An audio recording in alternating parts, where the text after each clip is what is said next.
Então, retomando, só queria lembrar que esse evento ele é organizado pelo Colégio Brasileiro de Ciência do Esporte, pela Secretaria Distrital, pelos sindicatos professores do Distrito Federal, sindicatos professores de estabelecimentos particulares, pelo Centro Acadêmico de Educação Física, pelo Avante, Grupo de Pesquisa e Estudos em Sociocríticos em Formação Sociocrítica em Educação Física, Esporte e Lazer, pelo Projeto Mesclar, o Observatório da Educação, né?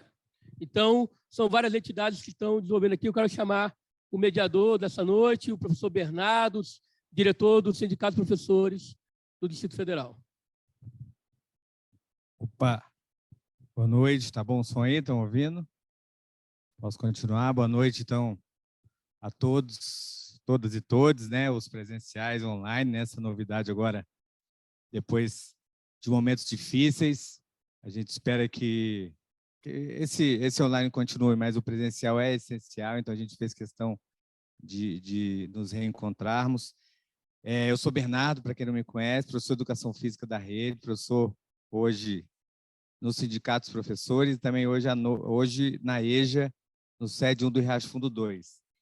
E para nós é muito gratificante estar aqui na Faculdade de Educação Física, faculdade onde eu fui formado, e trazer, daqui a pouco vocês vão ver o professor Jones aí, uma sumidade, uma referência da educação física escolar no DF, e é um momento único e importante para vocês que querem se aperfeiçoar na educação física, um momento de formação continuada, um momento também de muita gente que está aí esperando esse concurso que a gente batalha tanto para ter. O componente curricular de educação física é o componente há mais tempo na rede sem concurso público, então isso traz uma precariedade e nada contra os contratos temporários. Os contratos temporários eles são essenciais, eles vão sempre existir, mas a gente sabe que o governo utiliza de vários artifícios para fragilizar o formato e o trabalho com a contratação temporária. Por isso a gente luta tanto pelo concurso público, por isso a gente está aqui também lutando pela formação e pelo debate. Eu vou agora aqui apresentar o professor Jonatas Maia. O professor Jonatas Maia ele fez a graduação aqui na Educação Física da Faculdade de Educação Física da UNB, mestrado em Educação Física na UNB também, o doutorado ele fez na Faculdade de Educação, é professor dessa casa e muito gentilmente aceitou de primeira mão estar participando do nosso evento e vai estar falando sobre o tema Educação Física como Linguagem e as competências e habilidades da Educação Física. Jonatas, muito bem-vindo, fique à vontade. A intenção aqui é que ele tenha um tempo livre para poder falar. Ao final, a gente vai fazer um conjunto de perguntas para quem quiser tá fazendo. O pessoal do chat pode também escrever no chat aí, se tiver alguma dúvida, que a gente vai tentando trazer aqui para o nosso palestrante. Obrigado. Tá bom, obrigado, Tatu. Vocês estão me ouvindo? Bom, então, boa noite a todos e todas. Melhorou? Boa noite também ao pessoal que está nos assistindo em casa. Acho que esse modelo híbrido é algo que a gente vai precisar se acostumar. Imagino que daqui para frente não tem muita volta, né? Isso porque também a gente pretende democratizar cada vez mais o acesso a espaços formativos. Então, é evidente que a gente vai precisar também ter paciência, né, com algum problema técnico ou outro que, porventura, a gente venha a ter. Mas eu estou muito feliz de estar aqui presencialmente também. Isso porque é a primeira vez que eu estou retornando à Faculdade de Educação Física presencial para uma atividade formativa, acadêmica. Eu ainda não tive a oportunidade de participar presencialmente com relação ao ensino. Eu, há bem pouco tempo, estava em cargo de gestão, então eu tinha voltado presencialmente já há bastante tempo, mas não numa atividade como essa, então eu estou duplamente feliz, né? Feliz por estar aqui presencialmente e feliz por ter sido convidado e poder participar de uma atividade com essa natureza. Atividade que eu também estive lá em 2013, quando aconteceu o primeiro ciclo de debates com esse mesmo propósito. Então, estou bastante feliz. Queria também agradecer aqui, em nome de todas as entidades que que fazem parte dessa organização. Então, em nome do professor Roberto Leal, o Grupo Avante, né? Em nome do professor Juarez Sampaio, meu camarada Vitor, o CBCEDF, né? O Observatório da Educação, em nome aqui do Tatu, né? O FOP, o Simproep, o Simpro, em nome do Bernardo, o Centro Acadêmico de Educação Física, em nome da Marcela, que não está aqui presente, né? E também ao Simproep, que é o Sindicato dos Professores da Rede Privada. Queria parabenizar também esse esforço, sabe, pessoal? Eu vi de perto, assim, acompanhei de perto, participando de maneira muito coadjuvante da construção, mas percebendo o tanto que esse grupo está motivado, né, de estar realizando essa atividade. E aí eu, em nome aqui do Julinho, que está aqui ao meu lado, parabenizo a todo mundo da organização, né? Viu, Júlio, extremamente atuante. Devo estar esquecendo alguém, mas em nome do Júlio eu queria abraçar todo mundo que está organizando esse ciclo de debates, tá bom? Bom, eu não posso começar a falar, acho que qualquer atividade acadêmica hoje, sobretudo numa universidade pública, não tem como a gente começar sem falar minimamente do que a gente vive atualmente nesse período histórico, sabe? A gente está muito próximo de uma eleição e que provavelmente é decisiva para a continuidade do espaço democrático no Brasil. Não só de direito, mas de fato. Estou muito preocupado com isso. Nos últimos 4 anos, a universidade viveu, comeu o pão que o diabo amassou com o governo do inominável. Então, essa expectativa de mudança, né, é algo que nos anima. Mas, ao mesmo tempo, tem algo que nos preocupa, porque mesmo vencendo Bolsonaro em outubro, e eu espero que assim seja logo no primeiro turno, mas oxalá que a gente vença, mesmo que seja no segundo, a expressão daquilo que representa Bolsonaro não termina no dia 1º de janeiro de 2023. Há muito que se fazer para voltar para dentro do armário o neofascismo brasileiro. E isso vai depender, me parece, de maneira muito protagonista no que diz respeito àqueles que vão atuar nos espaços formativos, formais, na educação básica, na educação superior. Então, na medida que eu vou estar lidando aqui com pessoas aqui presentes e também aquelas que estão em casa, num grupo grande, né, que também coloca no horizonte a possibilidade de se tornar professor da Secretaria de Educação aqui do DF, eu acho que vale a pena marcar posição sobre aquilo que me anima. Me anima vê-los, obviamente, aqueles que, porventura, estão ansiosos pela realização do concurso, que se tornem meus colegas, servidores públicos aqui do GDF, me anima, mas me anima muito mais se por acaso vocês, ao adentrarem a escola pública, têm o compromisso de fazer dela um espaço de formação em torno de uma perspectiva emancipatória de educação. Então, não tem como eu também aqui não abrir esse nosso início sem falar disso, tá? Bom, terceiro e último ponto, antes de entrar, tem a ver com os limites da minha exposição aqui, né? Eu percebo 2 limites.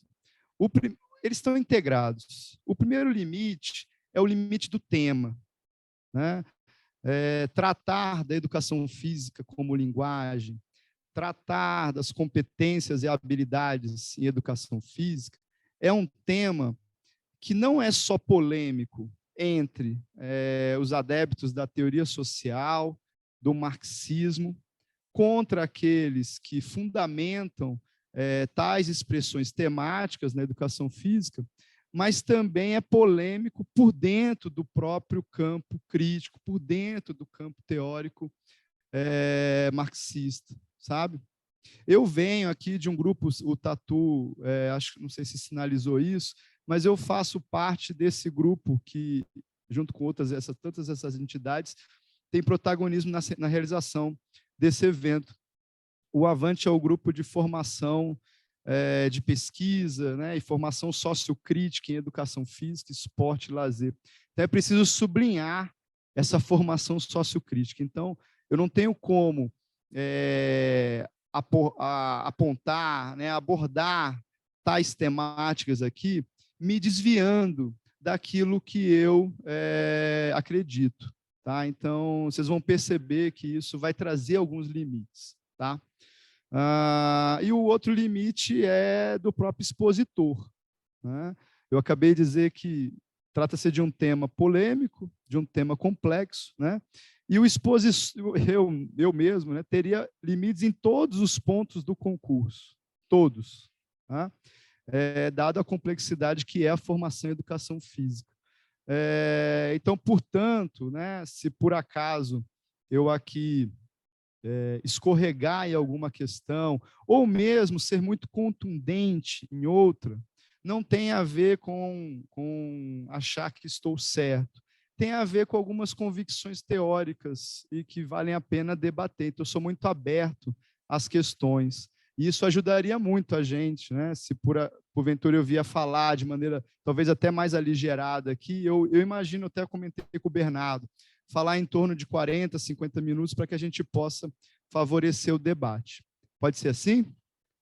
Aí só quem responde são os presenciais aqui, né? Mas quem está lá em casa certamente vai anuir a decisão de quem está aqui. Bom, pessoal, eu queria começar.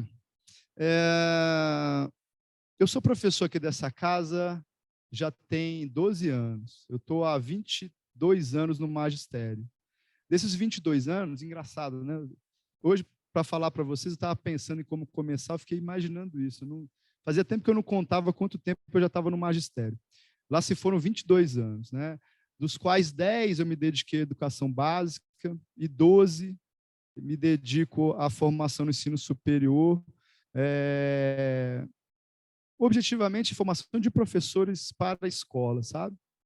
E uma das experiências mais contraditórias que eu tive nessa experiência formativa com professores foi certa vez, gosto de contar essa história, foi certa vez que eu tinha uma turminha de estágio, era uma turma de uns 13 alunos, mais ou menos. E esses 13 alunos, estágio final, né, estavam na iminência da formatura, e isso aconteceu em 2013, que foi a data do último concurso. É isso, né, Luma? 2013. Eu tinha lá aquela turminha e eles... eu lembro que tinham 100 vagas. Posso estar enganado, mas eu acho que assim, as 100 vagas iam ser chamadas logo de cara. E depois foi uma briga danada para serem chamados os demais, né? Porque muita gente passou. Mas eu lembro que essas 100 vagas, eles iam ser chamados imediatamente.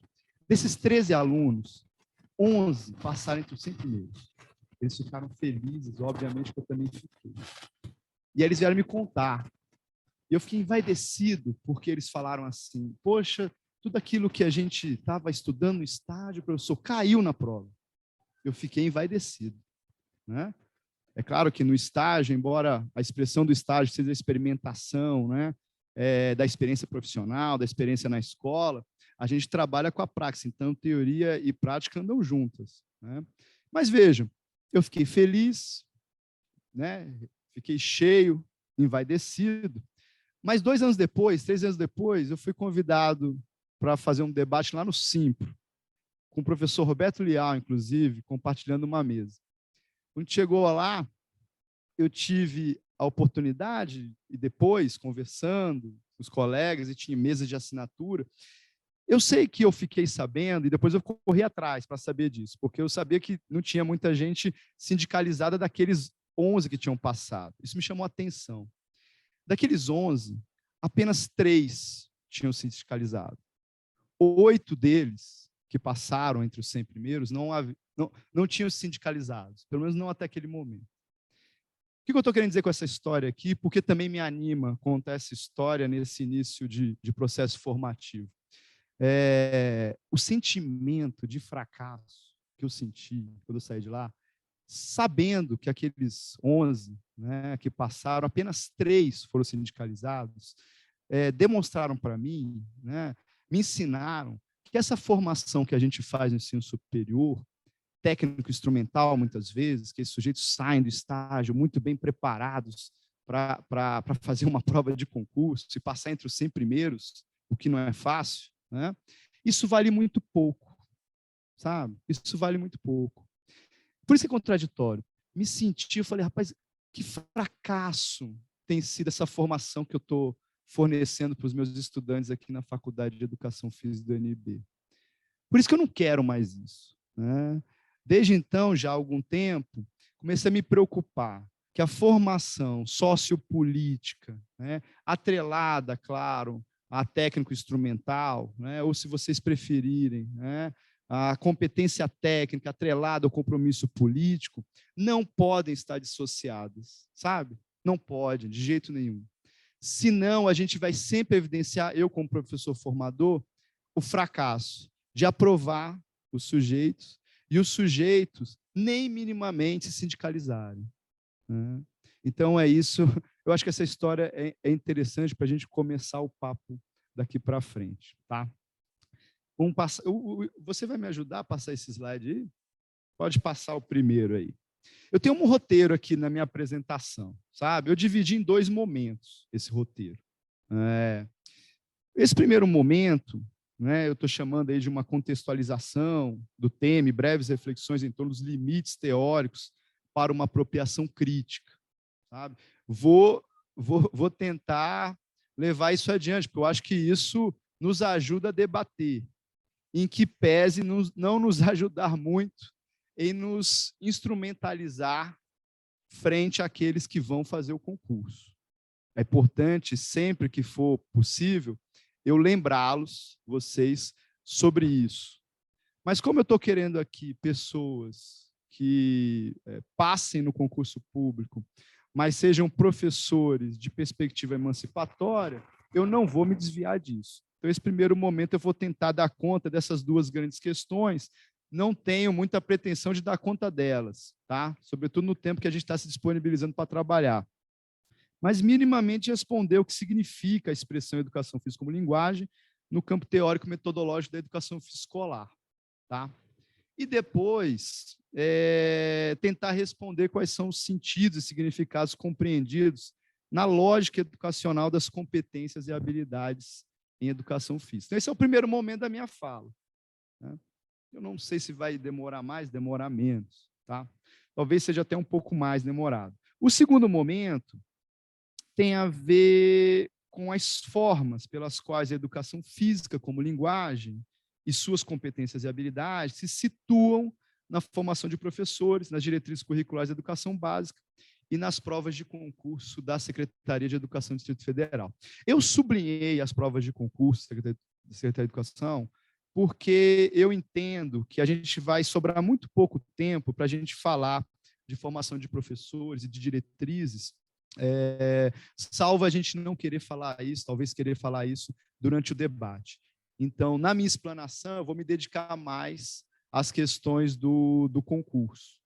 Foi um exercício aligerado, diga-se de passagem, que eu fiz em torno dos concursos que antecederam de vocês, mas que, apesar de serem para professores substitutos, foram feitos pela mesma banca. Então, eu acho que isso é algo interessante para a gente se deter. Tranquilo? Então, esses são os 2 momentos. Podemos passar, vamos lá? Então, olha só. Vou começar com a educação física como linguagem, né? Esses sublinhados em vermelho não é só um degradê, não. Eu queria dar destaque a eles, tá? Mas eu queria primeiro chamar a atenção pelo seguinte. Essa ideia de educação física como linguagem, né, nem sempre foi assim. Eu sei, agora eu posso até perguntar para o Vitor ali. Não sei como é que está o roteiro do ciclo de debate, Julinho talvez tenha de cabeça. Mas eu acredito que na segunda-feira agora, vocês vão estar com o professor Lino Castellani. É isso? Então pronto, acertei. Na segunda-feira, certamente vocês vão aprofundar isso, tá? Mas para a gente aqui, é importante que a gente tenha na cabeça que nem sempre a educação física foi tratada como linguagem, né? Acho que o tempo histórico da educação física do final do século XIX, ao longo do século XX, né, ele foi tratado muito mais como uma atividade, sabe? Uma atividade atrelada, né, a padrões relacionados ao paradigma da aptidão física, de natureza biologicista, e também ao paradigma da aptidão física de natureza esportivista. Sabe? Esse papo da linguagem, né, eu vou muitas vezes aqui citar o professor Marcos Garcia Neira. Eu já vi o professor Marcos Garcia Neira, mas nunca li sobre isso. Já li muita coisa dele, mas nunca li sobre isso, né? Ele defende que essa expressão educação física como linguagem, ela não data da década de 90, sabe? Ela é anterior.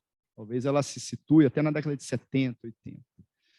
Eu nunca li sobre isso, tá? Mas, enfim, é importante a gente ter isso na cabeça. Não necessariamente a educação física foi tratada como linguagem ao longo de todo o seu tempo histórico na escola, tá? Então, quando ele começa esse papo da educação física como linguagem, né, eu acho que é uma marca muito evidente. Eu defendo que é uma marca muito evidente, que ela se dá a partir da década de 90, né, em dois momentos. E aí começam as polêmicas. Né? Primeiro que ela vem registrada, inscrita, né, numa obra fundamental para o campo crítico. Né? Então, se você pega lá o que a gente identifica como coletivo de autores, e se eu falar de coletivo de autores, espero que todo mundo reconheça aqui, né, uma metodologia do ensino de educação física, publicado pela editora Cortez, você vai ter essa expressão lá. O objeto da educação física é a expressão corporal como linguagem. Não sei se está desse jeitinho que eu estou falando aqui, mas você vai encontrar essa expressão no coletivo. Tá? Depois a gente vai abordar um pouco da uma polêmica que tem em torno disso. Tá bom? Mas vejam, notadamente, vai ser bem mais à frente, né? E aí a marca da expressão educação física como linguagem vai vir a partir dos PCNs. Eu percebo diferenças entre os PCNs. É importante a gente observar isso. Os PCNs do ensino fundamental, vocês não vão perceber isso de maneira contundente se compararem com os PCNs do ensino médio. Se vocês aprofundarem os estudos dos PCNs, vocês vão perceber que a contundência da educação física como linguagem vem a partir dos PCNs do ensino médio, e muito menos os PCNs do ensino fundamental, sabe? Tanto é que a polêmica que se instala, outra polêmica, né? Dado o caráter eclético dos PCNs do ensino fundamental, é tratar lá vai ter um título, lá vai dizer, educação física como cultura corporal. Vocês vão encontrar isso lá nos PCNs do ensino fundamental. No entanto, não é a mesma, na verdade, não tem nada que ver com a cultura corporal que está expressa no coletivo de autores. Tranquilo? Beleza? Então, fazendo claro. Beleza mesmo? Bom, por que eu sublinhei o vermelho? O vermelho, eu chamei assim, olha. A educação física como linguagem procura romper com o paradigma da aptidão física biologicista e esportivista. Essa é uma frase que eu escrevi aí. É o que eu vejo em comum. O único ponto de comum que há entre uma perspectiva crítica, como é a do coletivo, né, de estar inscrita lá, né, de ver o objeto da educação física como linguagem, e aquela que mais à frente vai se expressar mais recentemente pela educação física cultural, né, mas não confundam, né, as abordagens pedagógicas. A educação físico-cultural que eu estou me referindo é todo o movimento teórico advindo pela liderança do professor Marcos Garcia Neira da USP, sabe?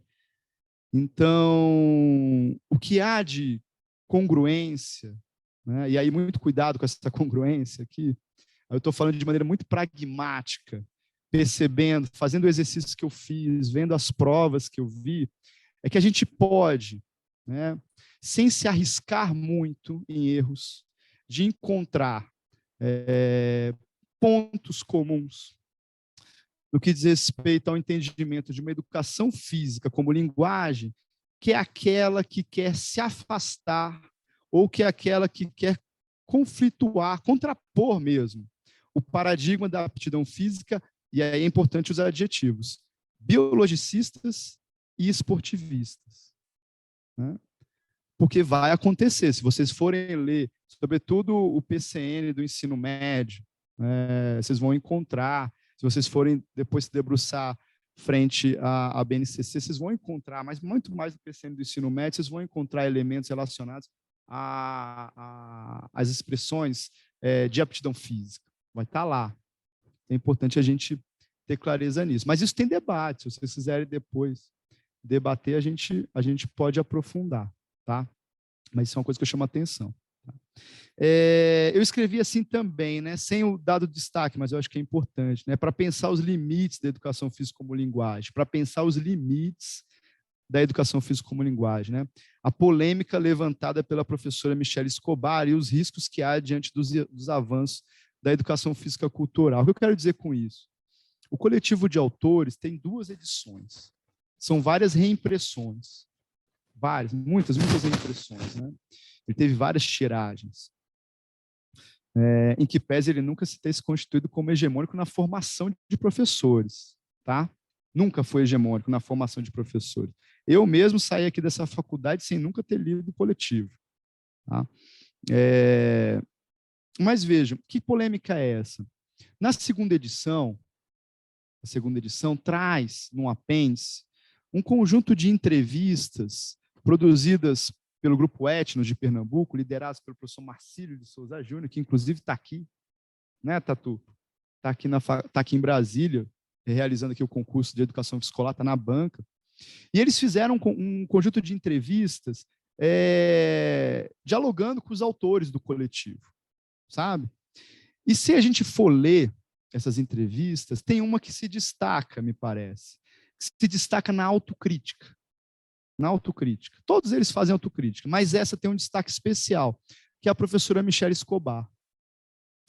Ela vai dizer, é muito interessante, né? Se eu puder ler, aqui ela vai dizer, olha, esse papo da educação física como linguagem é algo que a gente se equivocou. Nós estávamos errados quando a gente operou com essas expressões, com essa expressão, né? Ela diz, não, isso aqui é uma entrevista, né? Isso é um erro, né? Nós estávamos ainda muito, muito, muito impregnados com uma visão idealista, sabe? Do pensamento alemão, não sei se vocês sabem, mas durante a década de 80, o coletivo é o resultado didático, teórico-metodológico, né? Uma relação teoria e prática maravilhosa, sabe? Mas ele é resultado do debate que aconteceu na década de 80. Então, por mais que o coletivo tenha saído na década de 90, no início da década de 90, o Lino Castellani confidencia para a gente que a elaboração dele, inclusive, é anterior à década de 90, sabe?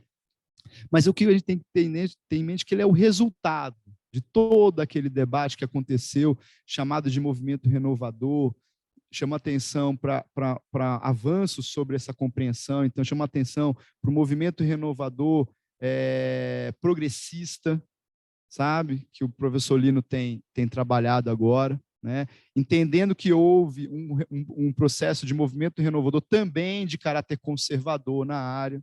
Mas, enfim, vou fechar o parênteses para me voltar aqui. Então, ela dizia isso, ela dizia, olha, nós estávamos muito influenciados com as perspectivas fenomenológicas, sabe? E a gente acabou caindo, né? Impregnados com isso, nos deixamos cair na cilada, ela coloca desse jeito, né? Na cilada das, entre aspas, né, linguagens. Depois eu posso passar aqui, né? Eu sou muito ruim de fazer PowerPoint, eu devia ter colocado lá, mas O Luma foi meu aluno recentemente, sabe que eu não lido bem com essas ferramentas. Mas ela fala, acabam caindo na cilada das linguagens, né?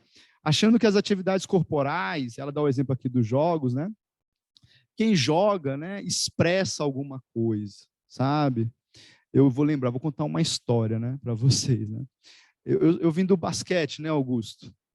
Por que pareça, né? Vocês olham para o Augusto ali, vocês sabem que ele jogou basquete ou rugby, né? Acertei?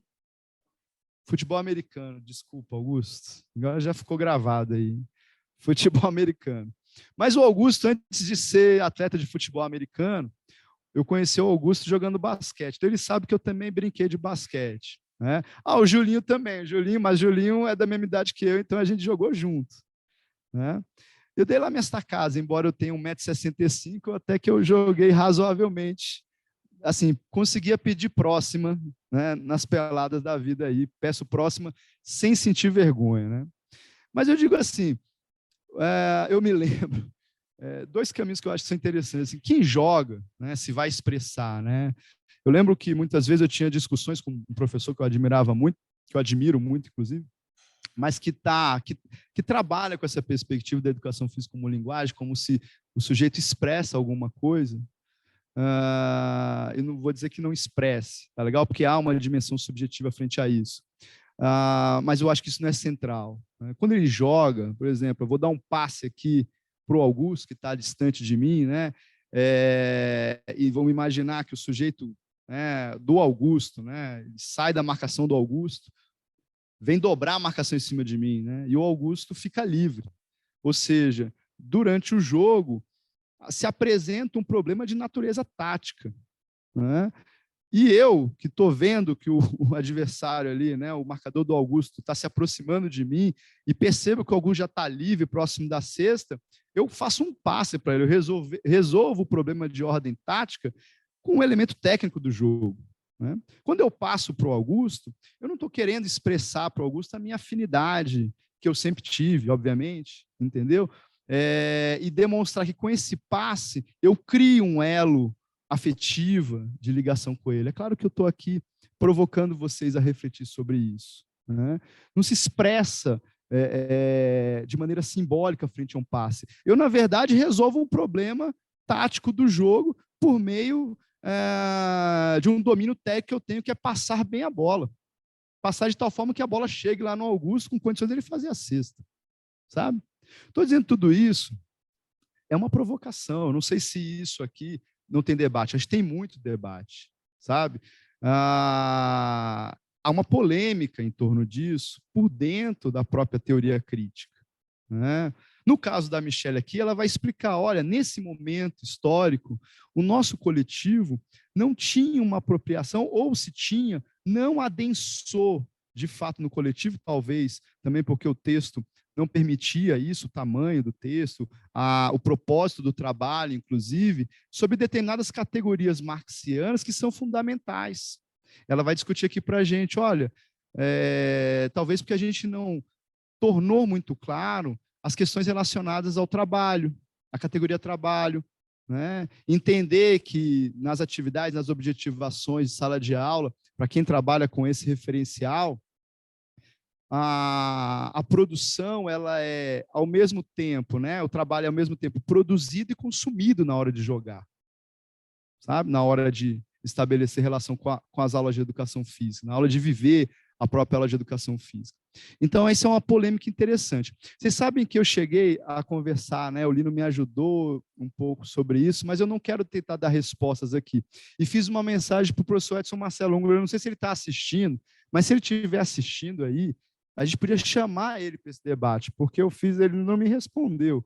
Mas se ele estivesse aqui ao vivo, certamente ele poderia entrar com a gente e destrinchar nossas dúvidas diante dessa polêmica que eu trouxe aqui. Por fim, pessoal, para a gente continuar avançando, a educação como linguagem se tornou hegemônica no âmbito dos documentos curriculares. Eu coloquei isso em vermelho, não foi à toa, né? Então, PCN, matriz de referências do Enem, não sei se vocês já se depararam, BNCC, sabe? esses documentos, entre outros, tá? E eu vou chegar aqui nos do DF também, sabe? Mas eu estou deixando para depois os do DF de propósito. Mas esses documentos, eles têm hegemonicamente, eles constituíram-se hegemonicamente sobre os fundamentos de uma educação física como linguagem. Mas são os da educação física como linguagem do coletivo de autores? Não. Não. São os fundamentos trazidos pela educação física cultural. Né? Então, lá você vai encontrar, entender a educação física como práticas corporais, tomadas ou traduzidas como textos de cultura, né? Como produtos da gestualidade humana que foram sistematizados, sabe?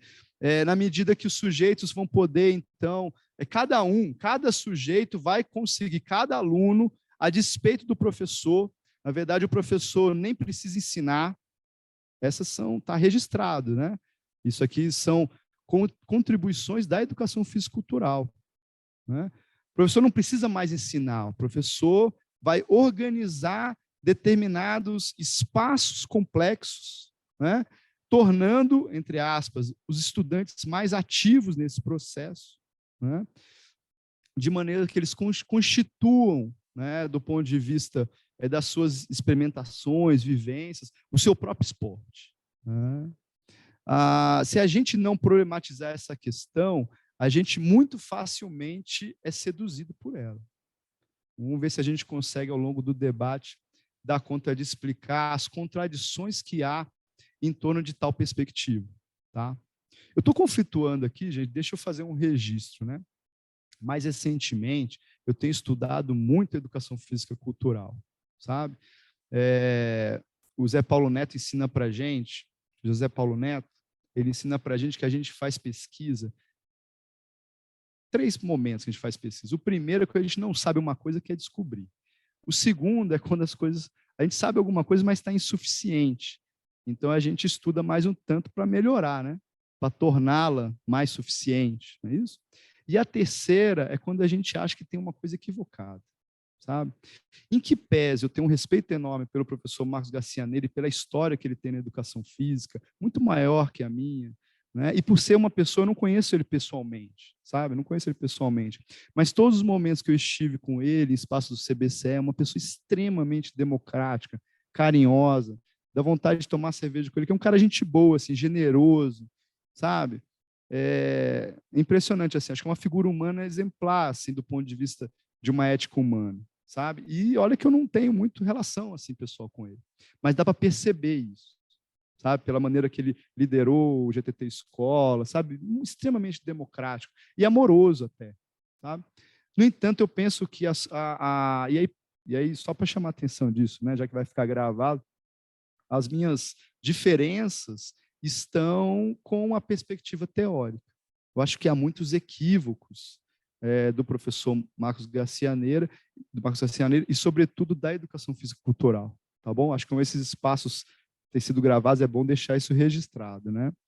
Mas estou aberto ao debate, ao diálogo, e estou tentando, me esforçando com o conjunto dos meus alunos para enfrentar na batalha das ideias aquilo que a gente entende como uma perspectiva emancipatória de formação, que não é essa que está dada pela educação físico-cultural, mas que é essa que é hegemônica nos documentos. Tranquilo? E aí eu coloquei, né? Mas isso se deu a partir de severas contradições, ecletismos e incongruências teóricas. Eu vou avançar um pouquinho. Pode passar aí. Competências e habilidades em educação física. Né? Eu chamo a atenção. Aqui a gente pode fazer uma síntese. Tem que tomar muito cuidado, não é nem síntese, tem que ter muito cuidado com essas reduções que estão aí nos slides, sabe? A gente coloca tudo no mesmo saco, resume muitas coisas, isso tudo é muito perigoso, tá? Mas eu diria, beleza? Que as competências e habilidades em educação física, elas vêm a reboque, tá, de um conjunto de diretrizes educacionais brasileiras que vem a partir da década de 1990, né, que a gente pode entender que é a lógica da educação demandada pela lógica do mercado. A gente pode sumariar nisso, tá? Sem muito medo de errar. Tá? Mas lembre-se, tem muita indeterminação, é só escrever isso. Precisa adensar, tá bom? Onde é que a gente adensaria isso? Acho que se a gente pudesse ler A Produtividade da Escola Improdutiva, do Gaudêncio Frigoto, se a gente pudesse estudar a Educação e a Crise do Capitalismo Real, também do professor Gaudêncio Frigoto, se a gente pudesse estudar Vygotsky e o Aprender a Aprender, críticas às apropriações neoliberais e pós-modernas da teoria vigotskiana, a gente adensaria demais essa perspectiva. Tá? Ali tem um erro, eu estou olhando aqui, eu acho que nem deveria ter colocado as pedagogias do aprender a aprender, como teoria do capital humano também, né, o pragmatismo, professor reflexivo. Eu acho que professor reflexivo, pedagogias da competência, escola nova, tudo isso você vai entender dentro dessa categoria aprender a aprender, que ficou muito marcada pelas contribuições do professor Newton Duarte, sabe? Mas teoria do capital humano e neopragmatismo já não. Mas eu estou aqui sublinhando, estou colocando ali em negrito, pedagogias das competências, pedagogia das competências. Isso é importante a gente ter clareza. Tá? O que viriam a ser essas pedagogias das competências. Tá? Então, veja, na década de 90, a gente tem aqui no Brasil, não só no Brasil, na América Latina, sobretudo, tá? Um conjunto, um quadro político muito favorável às políticas neoliberais. Né? Então, os PCNs vão nascer, tá? Vão serem produzidos nesse contexto histórico, sabe? Então, o PCN, ele nada mais é que a tradução, estou tentando lembrar aqui, mas a tradução de um relatório chamado, é um nome francês, quem deu o nome, acho que é Delors, acho que é isso. Depois vocês procuram na internet, a internet pode salvar o professor nessas horas, né? Mas é o nome de um relatório da Unesco, sabe? Que deu força para que um conjunto de países, em geral, né, de capitalismo dependente, né, fizesse amplas reformas educacionais. No Brasil não foi diferente. Né? Então, quem vai assinar os PCNs era o então falecido, já ministro da Fernando Henrique Cardoso, o professor Paulo Renato. Né? Mas, enfim, de maneira mais prática, né, eu estou sublinhando aqui. PCNs, ensino médio, linguagem, código e suas tecnologias. Eu penso que quem melhor deu conta de lidar com as pedagogias das competências foi esse documento.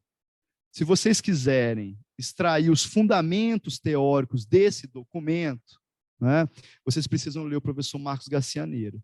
E precisam ler, sobretudo, o Educação Física na Adolescência, Construindo Conhecimento, hoje tem um subtítulo mais ou menos assim, e o Educação Física Desenvolvendo Competências. É ali que você vai encontrar, né, as bases da pedagogia da competência, extraídas de um francês chamado Philippe Perrenot. Tranquilo? Vamos para frente. Mas, dito tudo isso, e claro, né, pode passar. A propósito do concurso da Secretaria de Educação, eu chamo a atenção novamente, né, que a educação física procura romper com o paradigma da aptidão física biologicista e esportivista. Mas o que eu recomendaria para a leitura? Para a gente não cair nas armadilhas das polêmicas, né, e como eu imagino, e não imagino só, eu percebi, fazendo a leitura de alguns concursos, né, para além da Quadrix também, né, você encontra concursos com bancas mais alinhados à teoria crítica e mais alinhados à educação fisicultural, sabe? Mas uma das coisas que eu tenho percebido, que eu percebi, esse é bem recente, eu não sou um estudioso disso, eu estudei só para estar aqui, essa parte, né? Eu percebo que é importante não se desviar dos documentos.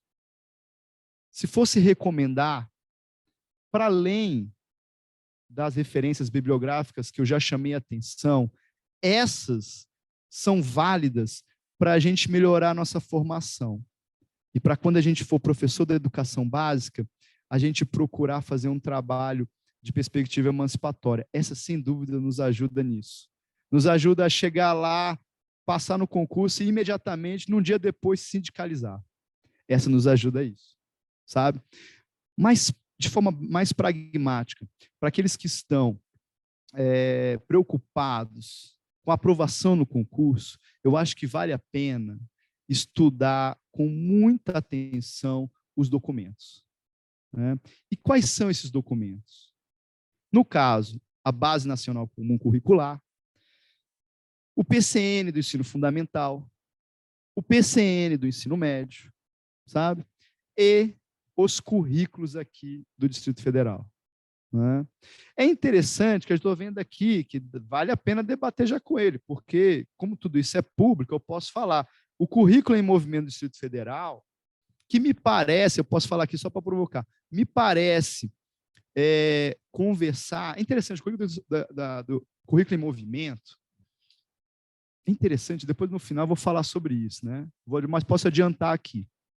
Esses últimos concursos, a gente percebe uma tendência, né, favorável à educação física de perspectiva crítica. Eu percebi isso, sabe? Me parece, é só hipótese, eu estou aqui especulando, me parece que isso se dá muito mais por uma resistência da parte do coletivo, porque o coletivo são pessoas, né, gente? São pessoas que estão em espaços de liderança, né? Que têm travado, de alguma maneira, os avanços das contrarreformas educacionais pós-golpe de 2016. Me parece, sabe?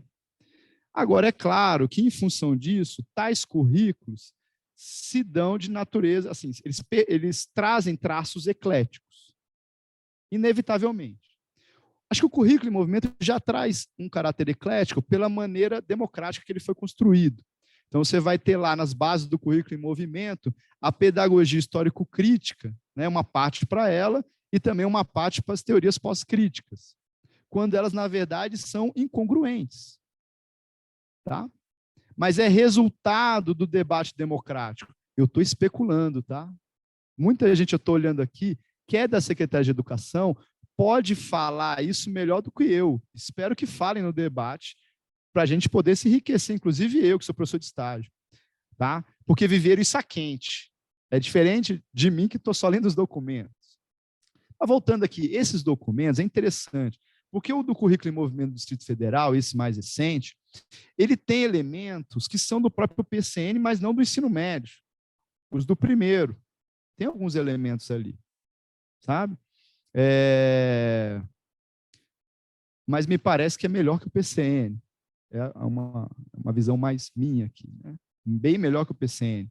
O currículo do ensino médio, esse já traz elementos que me parecem conversar com o próprio PCN do ensino médio, mas sobretudo com a BNCC. Sobretudo com a BNCC, sabe? E outros pontos de polêmica que eu vejo, e outros pontos de resistência que eu vejo nesses documentos, e um dos redatores está ali sentado, que é o Luma, o Zé Montanha também, que é nosso camarada, foi redator desse aqui, pelo menos está inscrito lá. Posso falar, né, Luma, que isso é público, então não tem problema. Do ensino fundamental, não do ensino médio. Do ensino médio não localizei a Juliana, que é nossa colega também. Mas o do ensino fundamental localizei mais o Lume e o Zé Montanha, né, que estão lá. Mas eu vejo a resistência e vejo as provocações possíveis de serem feitas, né? Por exemplo, na contrarreforma da educação, você perde-se de vista o caráter político, né, da escola, né? A avalanche do escola-partido tem sim embora não tenha passado aqui em Brasília, né, não passou na teoria, na prática passou com a escola militarizada. Né? Na escola militarizada nada mais é também que uma expressão da escola sem partido. Vocês vejam, lá tem uma nota de rodapé, achei massa, tem uma nota de rodapé que fala, olha, a gente aqui está suprimindo, quando se vai falar de projeto político-pedagógico, tem que se falar em projeto pedagógico, porque os documentos suprimiram a expressão política. Isso não é à toa, isso tem uma intencionalidade, não podemos ser ingênuos frente a isso, sabe? Mas eu penso que aqueles colegas captaram bem as coisas e produziram, né, o currículo dentro das circunstâncias que eles tinham políticas também para produzir. Então, a recomendação é ir para dentro dos documentos, sabe?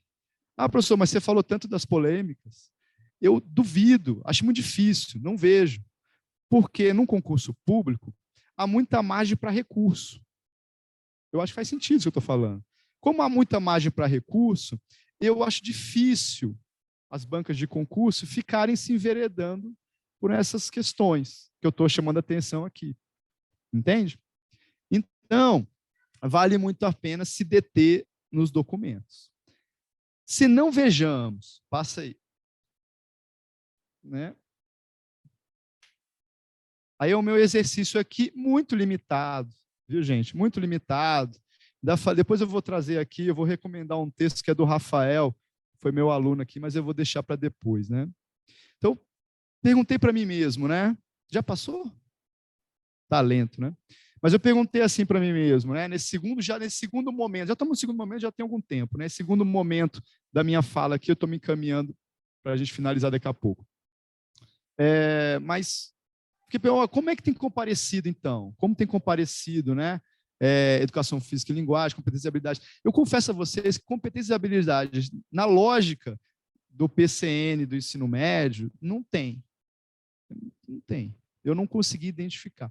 O que nós vamos identificar, e que às vezes se assemelha às competências e habilidades, são os objetivos da educação física, que vai estar lá nos PCNs, que vai estar lá nos documentos do Distrito Federal, tá? Então, por exemplo, e aí uma tendência favorável, e isso fica muito claro num estudo que o Rafael fez, publicado na Consenso, que é essa revista que a Secretaria de Educação desenvolve. Muito recente.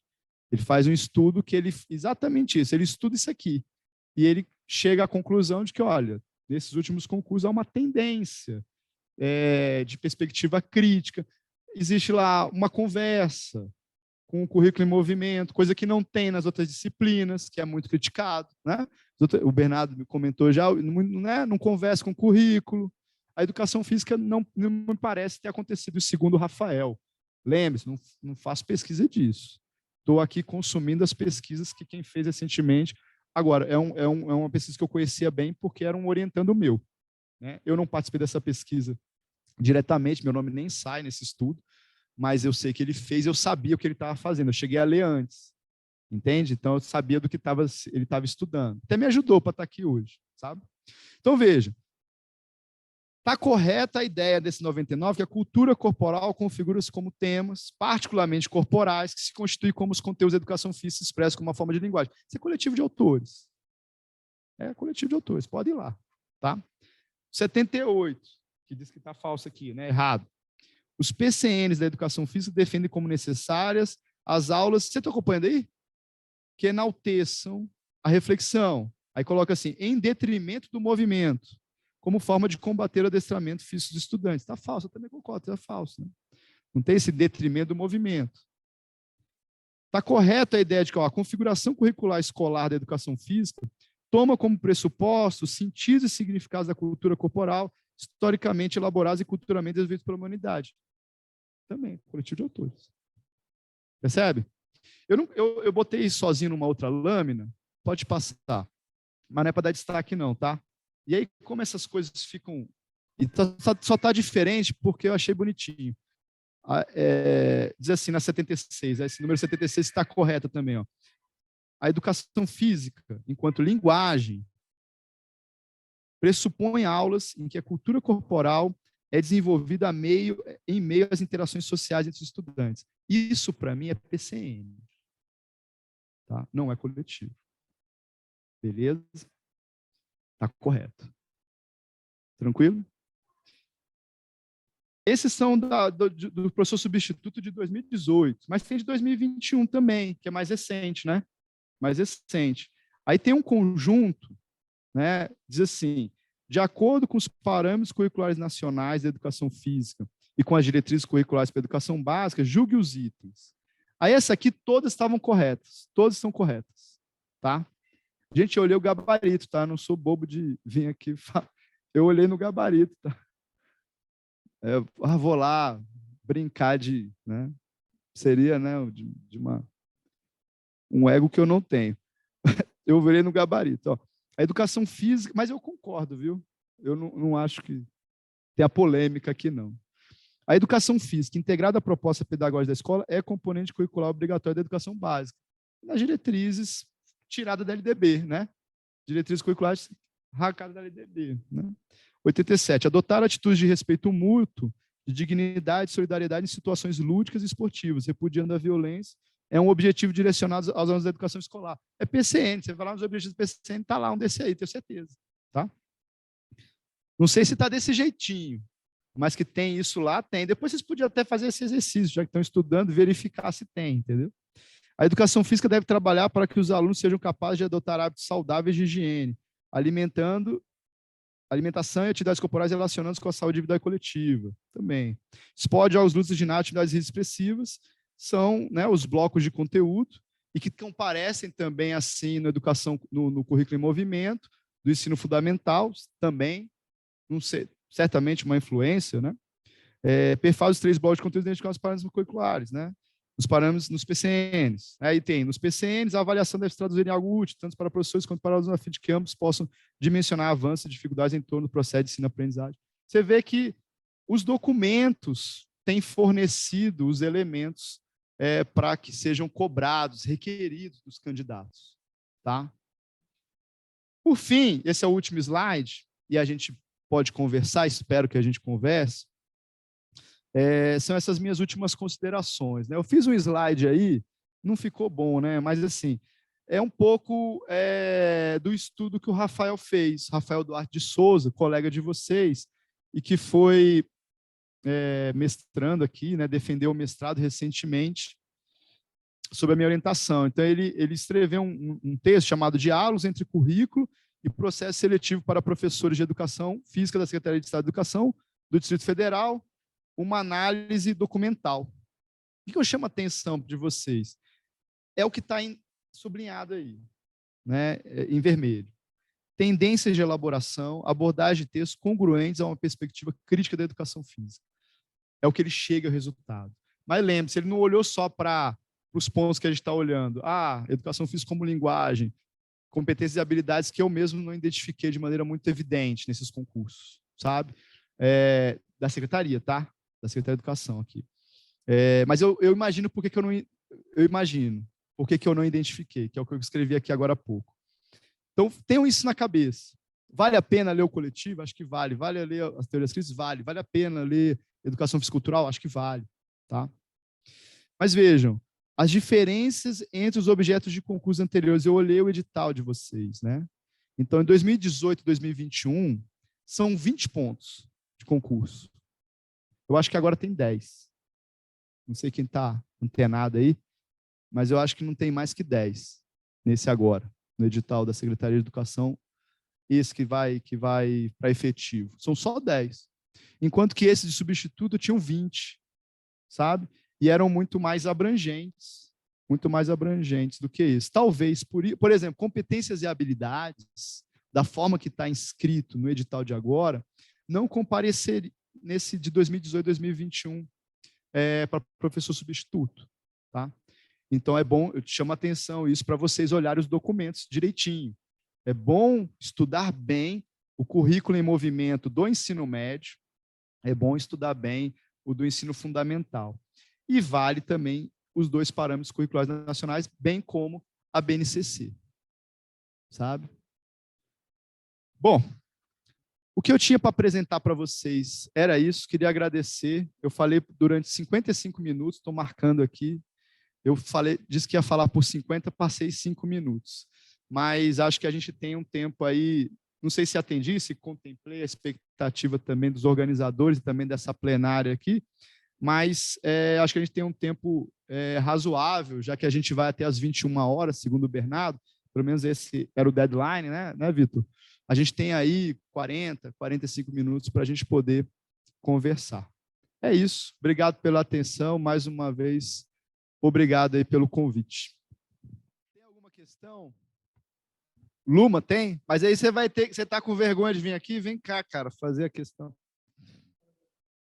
Viu? O pessoal que está em casa assistindo, a gente vai... vamos fazer a pergunta aqui no meu microfone para que vocês possam ouvir. Tá bom? Boa noite a todos. Meu nome é Luiz Maurício, sou professor da Secretaria de Educação. Atualmente estou de licença remunerado para estudos aqui na Universidade de Brasília. O meu objeto não é exatamente educação física escolar, né? Eu estudo políticas de esporte, mas a educação física escolar fez parte de toda a minha trajetória. E, enfim, depois de me apresentar, eu quero também parabenizar a iniciativa, né, e todas as entidades envolvidas. Vou destacar aqui o Simpro, do qual eu faço parte, e o Coletivo Avante, mas, obviamente, a todos que contribuíram para esse evento aqui, que eu acho muito apropriado, né? Não só para a gente manter o debate na educação física, mas para ajudar os colegas nesse processo aí de concurso público que se aproxima. Eu teria algumas questões para a gente debater teoricamente, mas eu acho que o objetivo é o concurso, né? Então, por mais eu não faça, minha fala aqui é mais no sentido de tentar contribuir nesse processo de formação para o concurso. E aí, não é missa de corpo presente, mas, Jonas, eu acho que você resumiu muito bem. Eu concordo com a abordagem que você deu hoje, no sentido de que eu acredito que o concurso ele não vai entrar nas polêmicas, nas discussões teóricas, né, da educação física cultural e numa concepção crítico-superadora. Eu acho que vale a pena se ater, sim, aos documentos, e como o Jonathan chamou a atenção, é sempre bom também ler as obras de referência, né? Mas como ele demonstrou aí nas questões, talvez mais o que une, né, essa visão, que na apresentação do Jonathan ele foi feliz em contrapor uma visão de um paradigma da aptidão física e esportivista e tratar a educação física como linguagem com objeto na cultura corporal. Mas eu queria, até provocado pela fala do Jonatas, falar um pouco da experiência pessoal e talvez ajudar a entender o currículo da secretaria. Esse currículo atual, chamado Currículo em Movimento, ele é chamado a segunda edição do Currículo em Movimento.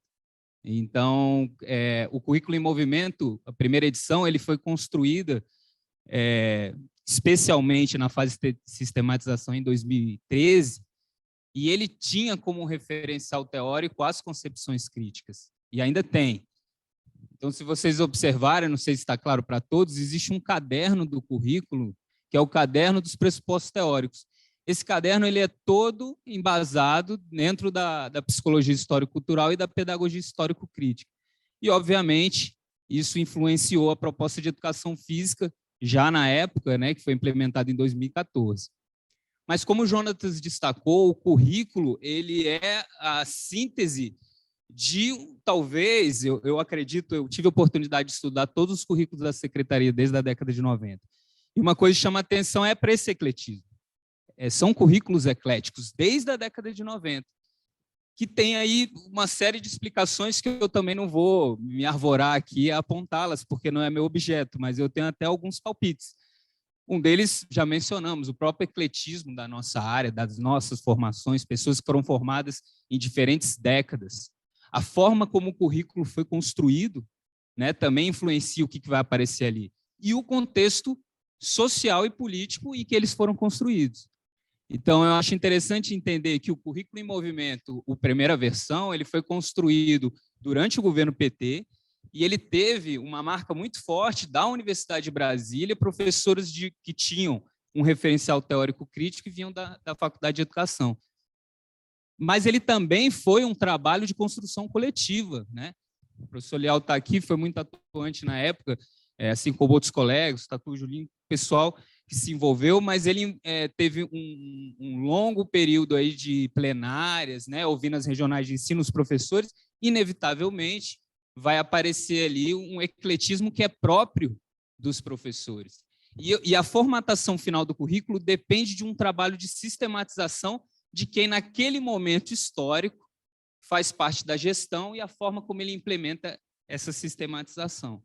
Então, o currículo em movimento, a gente sempre tem essa ideia de que ele é um currículo crítico, mas se você lê os conteúdos e os objetivos, você vai ver ali influências de outras teorias pedagógicas da educação física, de outras concepções pedagógicas, abordagens, quem quer que seja o referencial teórico que a gente use para categorizar, assim como o de 2018.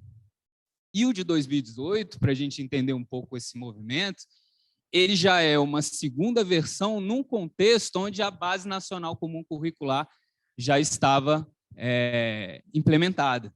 Então, é um trabalho de trazer para dentro do seu currículo a base comum curricular, ao mesmo tempo onde é feito um movimento de resistência, que o Jonatas localiza e do qual eu sou testemunha.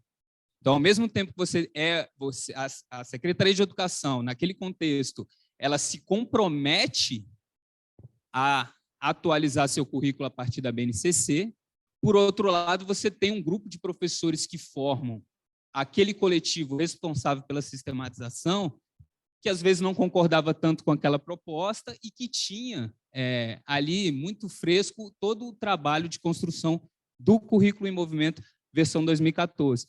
Então, ele acaba sendo a síntese desse movimento dialético aí de resistência, né, e de influência de novos documentos. Então, você vai ter ali, como bem observado, você vai ter objetivos e conteúdos que estão claramente influenciados pela BNCC, outros que ainda são herança ali de uma concepção numa pedagogia histórico-crítica, e ainda coisas ligadas ao PCN e ainda propostas anteriores, né? Então, é um depoimento mais no sentido da gente ajudar a entender esse processo de construção desses documentos e como eles não são tão claros, assim, puros no sentido de ter uma teoria clara, mas elas acabam se misturando dentro de um processo de construção próprio que acontece dentro da Secretaria de Educação, né? Então, desculpe se eu me estendi, mas é só um depoimento no sentido de contribuir um pouco na leitura desse que é um dos nossos documentos importantes para o concurso. Obrigado, Luma. Obrigado, Luma. Tem mais alguém? Quer colocar alguma coisa? Comentário, pergunta?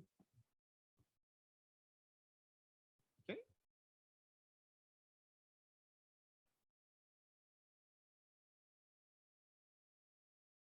No chat não tem não, né? Vamos... Tem uma... Enquanto o pessoal não aborda, né? Eu tenho muita dúvida com relação ao seguinte, isso é eu que vou fazer pergunta, né? Mas eu tenho mais dúvida mesmo. Por exemplo, muitos desses documentos, eles vêm a reboque do golpe de 2016. Assim, a reconstrução, né? Então, por exemplo, não fosse o golpe, nós não teríamos essa BNCC. Eu estou convencido disso. Não acho que nós não teríamos BNCC. Acho que teríamos, tá? Mas não essa BNCC, né, que é escancaradamente formar para o mercado, também, né? Ou seja, de completa adaptação ao modelo de sociedade vigente, sabe?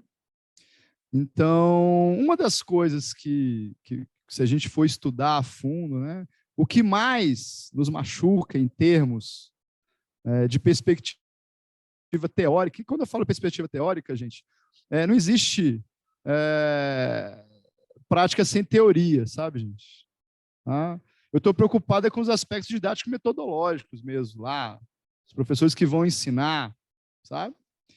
Mas essa perspectiva que reduz o ensino, né, a um sujeito professor apenas facilitar o conhecimento, entendendo que o sujeito já tem, e é dado o interesse dele que vai caminhar a trajetória escolar para os filhos, né, da classe trabalhadora, sobretudo que vocês vão estar trabalhando na educação pública, né, eu acho isso extremamente preocupante, sabe? É extremamente preocupante.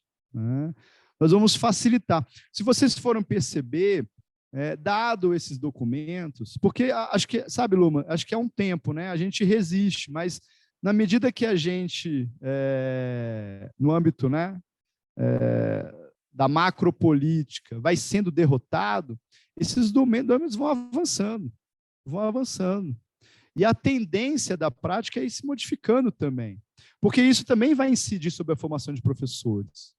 Formação de professores também está em risco frente a isso, sabe? Esse pragmatismo, até a gente tentou aqui minimamente, embora eu não consegui né? Dado o interesse também, e nada, o concurso está aí batendo na porta em outubro, né? A gente procurou aqui fazer alguma análise crítica, uma ou outra.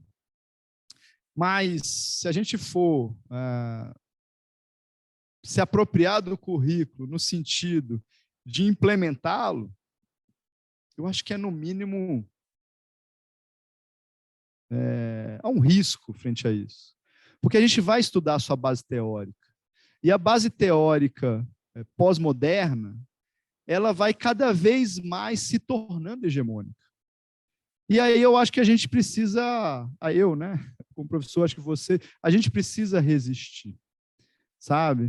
Eu estou tentando lembrar aqui uma passagem do Marx. Se o Marcelão tivesse aqui, ele falava né, mas que diz mais ou menos assim, né, que não basta a gente conclamar as pessoas, né, a deixarem de se iludir frente a uma determinada situação, que é o que a gente está tentando fazer aqui. Ó. Não se iludam com isso.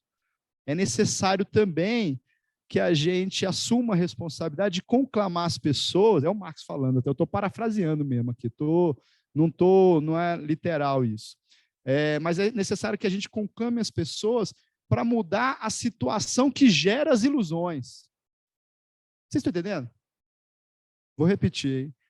Não basta eu apenas chamar a atenção das pessoas, conclamar as pessoas, como disse o Marx, no sentido de que elas se atentem para as ilusões.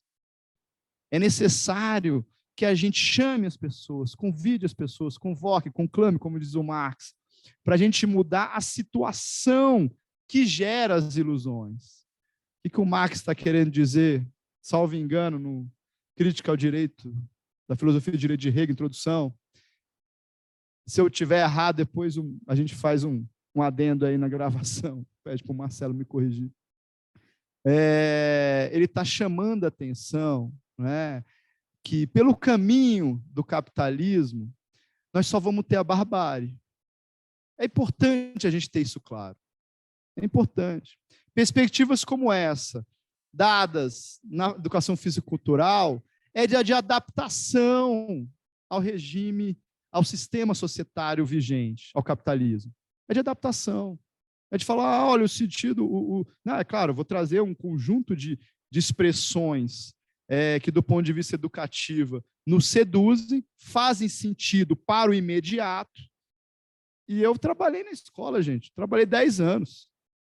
Eu gosto daquela fala do Lial que, quando pegam os acadêmicos, né, que acham que a culpa está nos professores, ele fala assim, rapaz, esse cara não aguenta uma chamada. Então, eu sei bem como é que é, né? De ficar cansado no quarto bimestre, de querer férias no quarto bimestre, né? Porque o imediato não nos põe isso. Não nos põe. O dia a dia da escola não nos põe. E é por isso que tais perspectivas, né, que se adaptam ao capitalismo, eles querem que a gente fique só no cotidiano, Vitor. Que é o que a gente estava discutindo ontem. Não passe, Rejane, do cotidiano. Do cotidiano visto como dia a dia. Sabe? Bom, não sei se alimenta as provocações, se vocês também... A gente também tem que lidar aqui com pessoas que geralmente trabalharam o dia inteiro. Né? Então, eu também não me sinto... Opa, Augusto? Claro. Tá bom. É porque só por senão o pessoal de casa não ouve, Augusto. Boa noite aí, todo mundo. Eu faço parte desses aí que está desde cedo trabalhando também. Só para contextualizar um pouco mais a minha pergunta, eu sou professor temporário, sou formado aqui também, né? Jonas foi meu professor. E eu estou na Escola Parque da 211 Norte, que é uma escola que está no sistema integral. E minha pergunta faz parte disso. Se a educação física escolar é uma linguagem, porque na prática ela ainda é levada como recreação ou passatempo. E minhas questões são como mudar isso e como embasar mais essa linguagem para dar mais importância a ela. Porque da maneira que é levada e do jeito que é colocada a educação física nessa parte do ensino integral, que eu vejo apenas como um depósito de crianças para eles ficarem em um outro horário para os pais poderem trabalhar. E muitas das vezes os pais levam como isso. Se o filho dele passa mal, acontece qualquer coisa, Não, não posso, estou trabalhando só depois que eu posso ir, porque para ele está garantido que a escola vai fornecer todo esse passatempo a ele. Então, meu questionamento é esse, Jonathan. Como reforçar ainda mais essa linguagem dentro da nossa cultura, que, na minha opinião, é sempre levada à educação física como algo supérfluo e que pode ser feito depois, não tem tanta importância, que na prática eu estou vendo isso acontecer.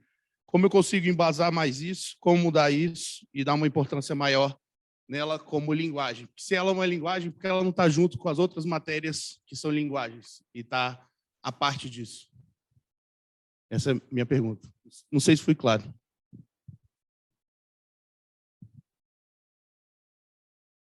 Bom, eu não sei responder essa pergunta. Acho que a resposta mais honesta da minha parte é dizer que eu não sei como fazer. Mas eu sei, por hipótese, como tensionar isso. Acho que isso eu posso falar. Mas só um detalhezinho antes do finalzinho, né?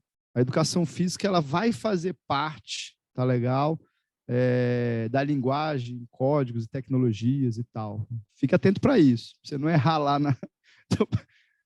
né? Mas é importante que você entenda isso. Mas eu entendi a tua pergunta, né? Primeiro, a gente precisa deixar claro que não existe... na realidade, não há educação integral aí. A educação de tempo integral. Acho que é importante determinar melhor as coisas, né? Eu acho que você há de concordar comigo. A educação de natureza integral, né? Tentar pensar todas as dimensões do ser humano, mas sem fragmentá-las, que isso também é um risco. Eu trabalho o cognitivo assim, o afetivo assim, o social assim, o motor assim. Não, né? Eu penso que essa lógica da educação integral, né, ela vai se dar a partir... Aí eu tenho a minha hipótese, né, a partir de uma perspectiva teórica de natureza emancipatória, uma educação unilateral. O que significa isso, o Augusto? Né? É a gente, a partir dos teóricos de natureza crítica, né, pela pedagogia histórico-crítica, levar adiante essa pedagogia histórico-crítica no sentido da gente fazer valer, inclusive, melhores condições de trabalho aos professores, para que eles não cheguem lá, né? E muitas vezes o professor, cansado com a sua labuta, né, tenha naquele espaço um espaço de completa desmotivação, completa, enfim, de tornar, né, aquele espaço pedagógico um mero passatempo, que é um pouco disso que te inquieta, não é isso? A lógica do capitalismo é a lógica que coloca os pais para deixarem os filhos tendo a escola como depósito. Quer ver uma coisa, Augusto? Não sei se você teve filho pequeno. Tem. Então você já teve tido esse dilema. Quando eu tive filho, eu não queria que meu filho, depois de determinado... Eu trabalho o dia inteiro, minha companheira trabalha o dia inteiro. Porque hoje em dia as mulheres também trabalham o dia inteiro. Não é assim? Nós trabalhamos muito mais que os nossos pais. Muito mais. Estou fazendo uma crítica ao nosso modelo de sociedade. Eu não queria que meu filho ficasse o dia inteiro. Eu não queria que meu filho ficasse o dia inteiro. Eu preferia a escola a babá. Eu preferia a escola a babá. Mas sempre, tanto eu como minha companheira, achávamos que a escola faria, eu ainda continuo achando, que a escola, já desde os 0 anos, faz bem à criança. Meio período. Eu acho que faz bem. Eu estou aqui especulando também, tá? Não estudei profundamente isso, não, tá? Mas os meninos são deixados lá como depósito porque os pais não têm outra opção. Isso é uma coisa importante também. Não tem outra opção, sabe? Eu fico imaginando o sujeito que não trabalha o dia inteiro. É raríssimo isso. É raríssimo. E isso afeta todo mundo, afeta essa lógica da educação física que deveria, a educação que deveria ser de natureza integral, mesmo que fosse de tempo integral, sabe? Mesmo que fosse de tempo integral. Poderia ter outra perspectiva, né? E não apenas depósito de criança, e não apenas passatempo, que é o que mais te aflige, sabe? Mas na universidade, por exemplo, a gente tem, pegando aqui o meu exemplo, sabe, Augusto? que é um dilema, um desafio para a gente. Hoje a gente fica feliz por ter uma universidade democratizada.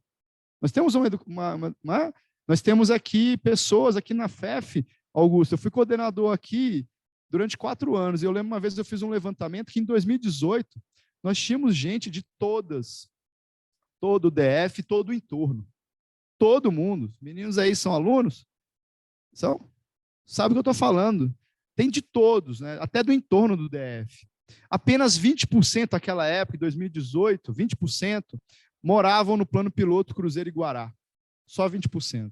Eu estudei aqui na década de 90. Quem morava mais longe, morava no Guará. Quem morava mais longe. Né? Aqui na universidade, as paradas de ônibus eram vazias na década de 90, período FHC. Sabe? Dado a expansão do ensino superior, nós agora, a parada tem fila. Por quê? Quem frequenta a universidade são os de baixo. Ou seja, nós ficamos felizes. Mas, ao mesmo tempo, são pessoas que vão precisar trabalhar.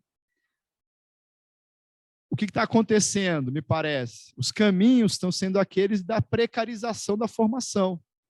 Na medida que não tem bolsa, porque teve uma época que tinha bolsa. E eu podia falar para o menino assim, pô, para que você vai fazer um estágio se eu não te dou a bolsa para ficar o dia inteiro aqui estudando? Eu duvido que o menino não queria a bolsa para ficar o dia inteiro, dedicação exclusiva. Porque a dedicação exclusiva faz muita diferença na formação. Percebe? Então, assim, por que eu não tenho resposta para o teu problema? Eu não tenho resposta para o teu problema, porque o problema se resolve a partir de uma mudança societária. Agora, essa mudança societária, a escola tem muito que contribuir. Muito. Né? Nós tivemos um período aí que os meninos chegaram aqui na FEF, passaram na FEF, e Brasília deu 70% para o Bolsonaro. Você acha que a UNB fez o quê? A UNB é uma ilha que está apartada de Brasília? Não. Né? O Inominável ganhou aqui também. Eu não sei, não tenho dados, tá? Estou especulando. A minha impressão é que ele ganhou aqui também. Nós não somos uma ilha apartada. 70%? Então, que educação é essa? Aí Paulo Freire tem razão. Quando a educação não é libertadora ou libertária, né, o sonho do oprimido é se virar opressor. Não é isso? Essa lógica que a gente tem, né, de um modelo de sociedade, de exploração do ser humano pelo ser humano, é o que pode permitir a gente avançar em direção à tua inquietação, que também é a minha, No imediato, nos indigna, tá lá, fazendo esse tipo de trabalho. Pô, você agora é cuidador de menino? Não é isso que te indigna? Não é isso, eu fui professor, não é? Eu quero saber de cuidar de... Não, rapaz, né? Tanto é quem é da educação infantil, mais ainda. Ou, não é? Ou é cuidar e educar, né? Ou, né? Cuidar é um suposto da educação. Não é isso? Quem é que educa sem cuidar? Não existe, não precisa falar papo de cuidar, entendeu? Porque a gente tem que trabalhar com educação, né? Com formação humana, né? Com perspectiva revolucionária. Só que os documentos já não deixam mais falar disso. E os intelectuais também não falam. Capitularam total, todos eles.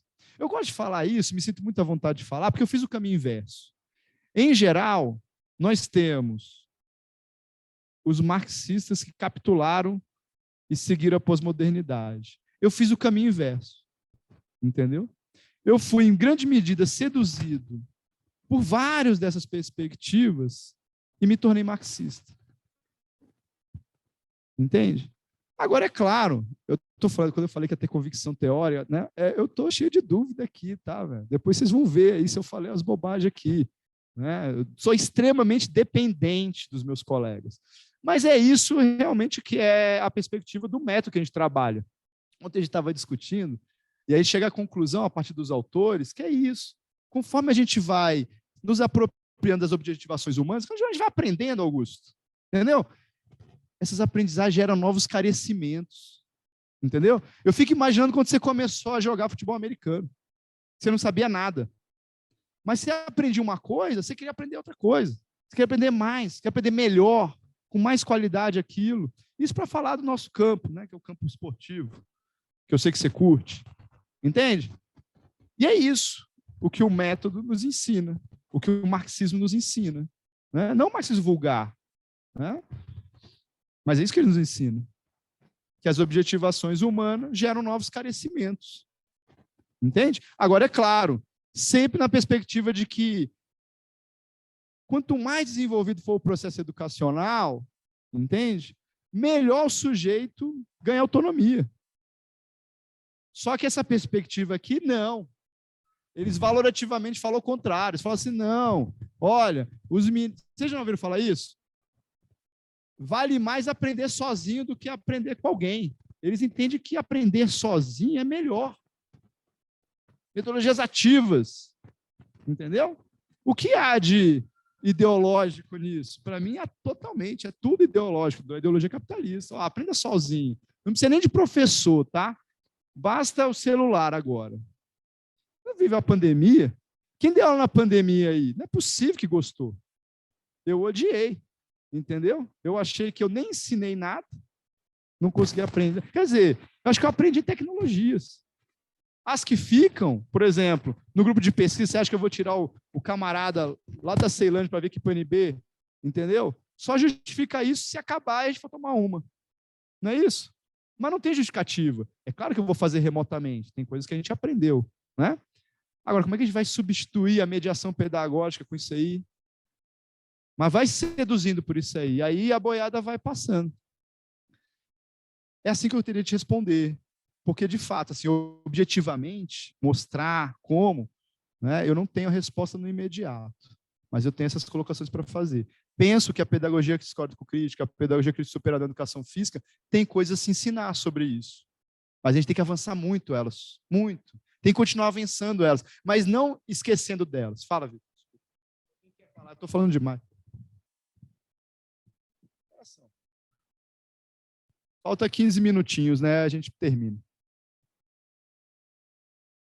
Então, na Rejane se encerram as inscrições, né? Eu estou aqui na mediação, porque aí a gente finaliza 9 horas.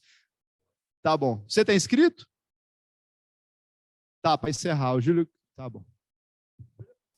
Beleza. Boa noite, tudo bom? Meu nome é Regiane, sou mestranda aqui da FEF. Meu orientador é o professor Jonathan, né? Inicialmente, a gente ia trabalhar na linha de gênero, vamos trabalhar numa crítica do esporte, né? Como um espaço que falta, é um espaço que não tem a democracia do acesso aos alunos. Porém, a pergunta que eu tenho para o senhor, professor, é o seguinte: o senhor fala muito de pedagogia crítica, histórico-crítica e tudo mais. Eu acho que seria importante, talvez, salientar algumas características de cada uma dessas críticas, porque é importante para o professor, tanto no concurso como dentro da sala de aula, identificar alguns elementos, já que o nosso currículo em movimento ele é tão diversificado, que entenda os elementos de cada uma dessas pedagogias, porque é importante, porque ainda na educação física tem a crítica do tecnicismo, mas, acima disso, é importante que o professor entenda também que, se eu não vou trabalhar com esporte, se eu não vou trabalhar com a técnica, o que eu vou trabalhar? Quais são as culturas corporais que eu posso trabalhar dentro da sala de aula? Mas eu acho importante caracterizar cada uma dessas pedagogias no âmbito da educação física para que a gente possa identificar dentro de sala de aula, possa refletir sobre cada uma delas, já que nosso currículo é tão eclético, já que tem tantas dimensões dentro desse currículo. Então, como o professor pode identificar, criticar, né, e trabalhar em cima de cada uma desses pontos. Obrigada, Jonathan. Julinho. Você consegue daí? Vou tentar falar por aqui, pessoal. Primeiro, agradecer a presença de todos e todas aqui, estou na comissão organizadora desse evento. Esse é um evento contra-hegemônico. Somos professores que estamos nos doando aqui com muito prazer em aprender e ouvir uma fala maravilhosa com o professor Jonatas aqui. Jonatas, eu acho que esse período que a gente vive, de tantas mazelas e tantos problemas, a gente tem que encontrar também as brechas do processo. Né? Enquanto professores, a gente precisa trilhar caminhos, se fundamentar é um caminho.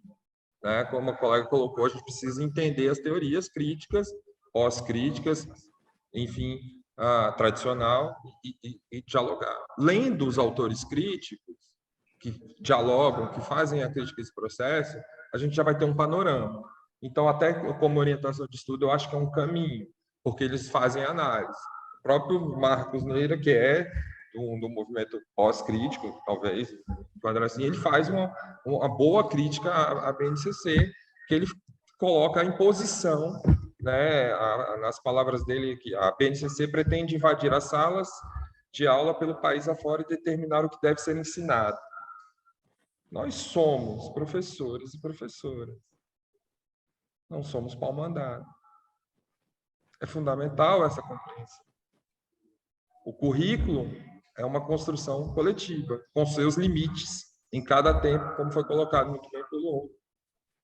Mas o projeto político-pedagógico da escola, ele dá escola. E a base, como diz o professor lá do Paraná, o Nilo, base nacional. O que a gente faz na base? Porque eu estou preso aqui. A base a gente usa para pular, não é para ficar amarrado a ela. Então, é fundamental a gente ter essa compreensão, porque a educação física está ameaçada enquanto componente curricular, sim, na minha compreensão. Primeiro, pelo ensino médio, na reforma do novo ensino médio, que ela foi ameaçada mesmo, e houve todo um movimento de defesa, mas ela está sendo subjugada né, e há vários problemas nisso, mas a gente precisa se atentar. O que é a educação física na escola? Qual o papel dela? E a importância na transformação das vidas da nossa sociedade, como a gente cumpre essa função. Então, passar nesse concurso, a gente torce para que vocês venham para próximo desse coletivo e façam esses debates aqui na universidade, junto ao nosso sindicato. Então, Jonatas, é mais uma provocação, né? Existem brechas? A gestão democrática das escolas não está aí? Vamos exercer isso. Uma conquista que veio de muita luta, a gente precisa exercê-la e não baixar a cabeça. Assim a gente vai passar nos concursos, a gente vai fazer o enfrentamento dia a dia, vai continuar nossos estudos. Então, saudações a todos. Obrigado aí pelo espaço. Beleza, Julinho. Bom, acho que o Júlio faz uma provocação. Eu acho que eu consigo responder. Deixa eu ver aqui o tempo. Então, temos 10 minutos para a gente encerrar a nossa atividade de hoje. Queria agradecer as perguntas tanto da Rejane, como também acho que a provocação que o Júlio faz, que é pertinente. Rejane fez uma... Eu abri o celular aqui, não é porque eu fico olhando o celular, não, mas é porque eu vou ler a minha resposta.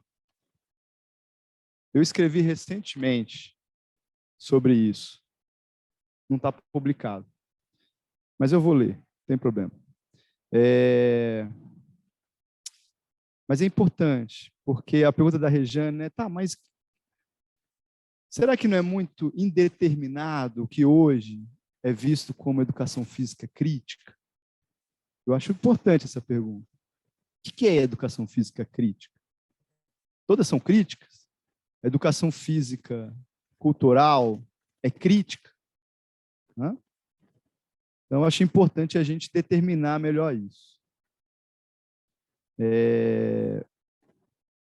Eu diria o seguinte.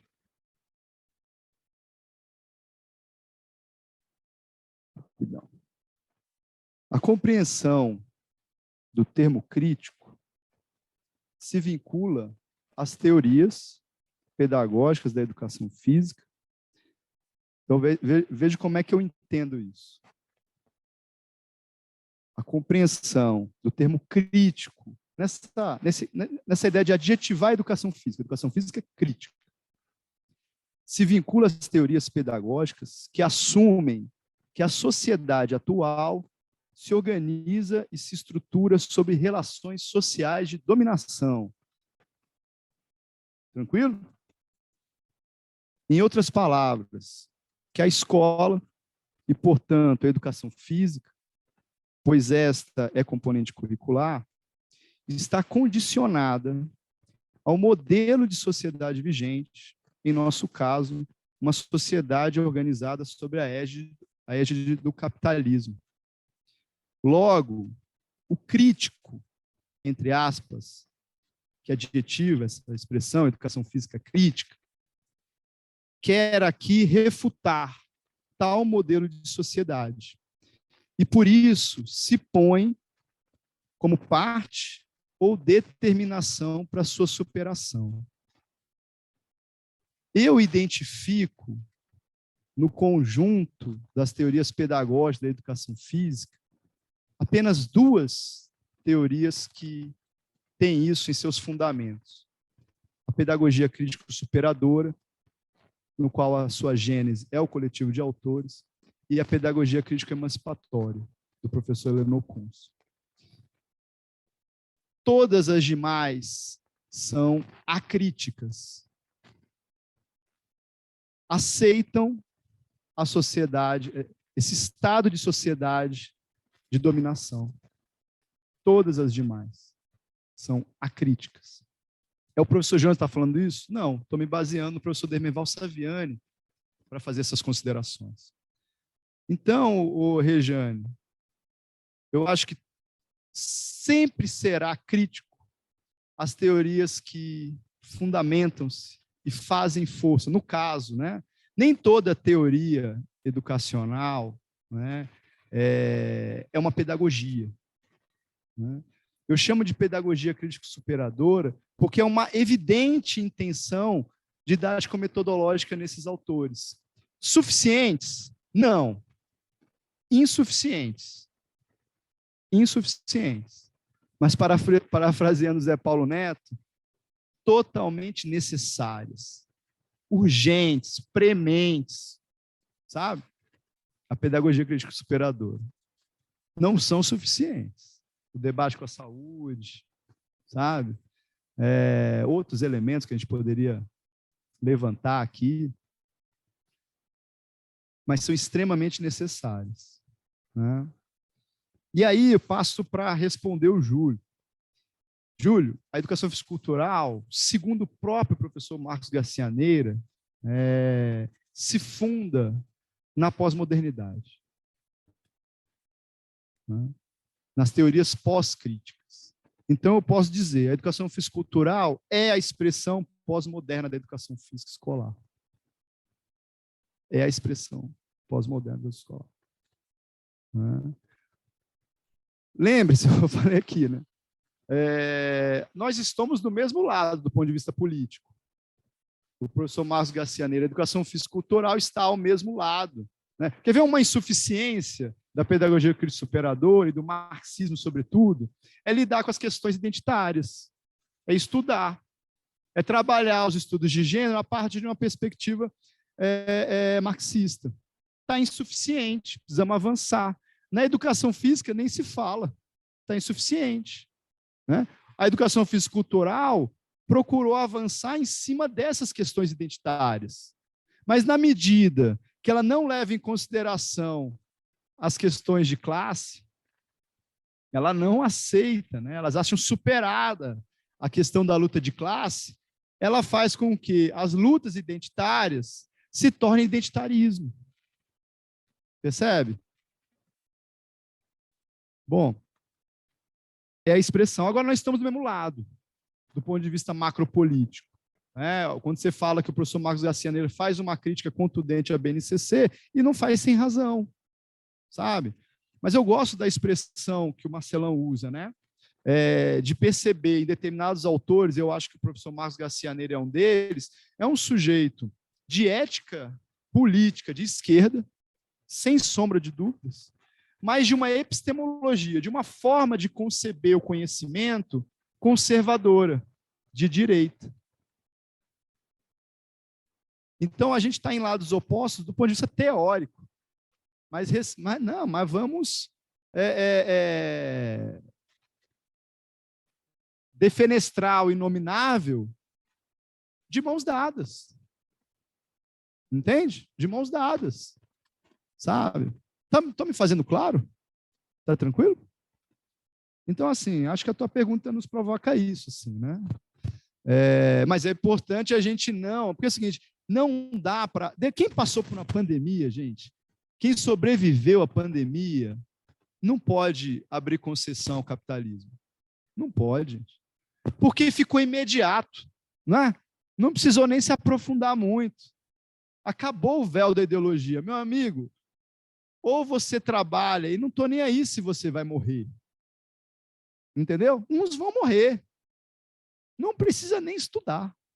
Olha, mentira, precisa estudar sim. Que o capitalismo ficou nu. Quem sobreviveu à pandemia. Eu não sei se eu estou falando isso, gente, porque eu já não durmo desde então. O meu sono não é o mesmo depois da pandemia.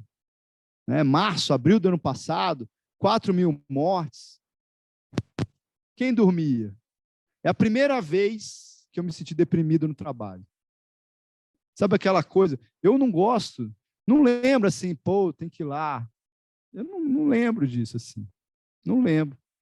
Pô, que droga, tem que ir lá. NB. Quero não. Mas, gente, teve dias que eu falava assim, tinha que ligar o computador. Eu falava, caraca, velho, tem que ligar isso aí, velho. Eu acho que eu estava em depressão. Sabe? Mas não dorme. Não é isso? Então, assim, por isso que é difícil abrir concessões. E aí a fala contundente contra essa perspectiva. Temos que falar contundentemente essa perspectiva. Não nos ajuda em nada a romper com esse modelo de sociedade. E a escola não vai fazer a revolução. Tá? Mas sem a escola, a gente não se aproxima numa perspectiva de sociedade socialista democratizada. Entende? Democrática. No limite, a gente vai viver os mesmos problemas dos, entre aspas, né? Experiência do socialismo real. Né? Do Estado burocratizado. Não. A gente quer socialismo e democracia. Entende? Para quem sabe, a gente nem precisar mais do Estado. Mas aí já não vai estar vivo. Esse que é o problema, né? Agora, que eu tenho certeza... Agora, o lance da ciência legal é isso, né? Que a ciência... Eu também tenho alguma transcendência, sabe? Ainda mais que agora meu pai está doente, né? Todas as vezes a gente se apega a alguma transcendência quando a gente está em apuros, né? Mas a gente sempre escorrega nela, né? Na ciência, não. Na ciência, meu amigo, você quer ou não quer, vai acontecer. Entendeu? Então, na medida que Marx tem demonstrações muito severas da lógica do capital, só para isso, tá? Demonstrações muito evidentes, né? Que a gente vive a pré-história. O problema é a gente fazer tudo isso e saber que não vai sobreviver para ver, né, as mudanças. Mas é duas uma. Ou a gente supera o capitalismo, ou a ou a gente destrói o planeta, né? Porque o planeta é finito. Né? Ou antes disso, com uma guerra. Né? Não é isso? Eu acho que é isso. Tá bom? Pessoal, queria agradecer vocês que ficaram até o final. Muito obrigado pela atenção. É bom pegar uma galera que fica até agora me ouvindo. Obrigado mais uma vez, parabéns. E olha, vocês, pô, muito bom. A gente tem que louvar todas as pessoas que organizaram, porque fico vendo lá vocês no grupo, assim, o empenho de vocês. Então, muito orgulhoso de ser camaradas de vocês. Valeu.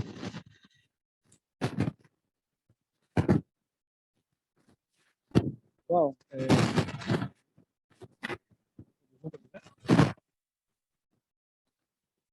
Oi, boa noite. Tudo certo aí? A gente está apanhando desse sistema híbrido aí. Então, pessoal, me chamo Vitor.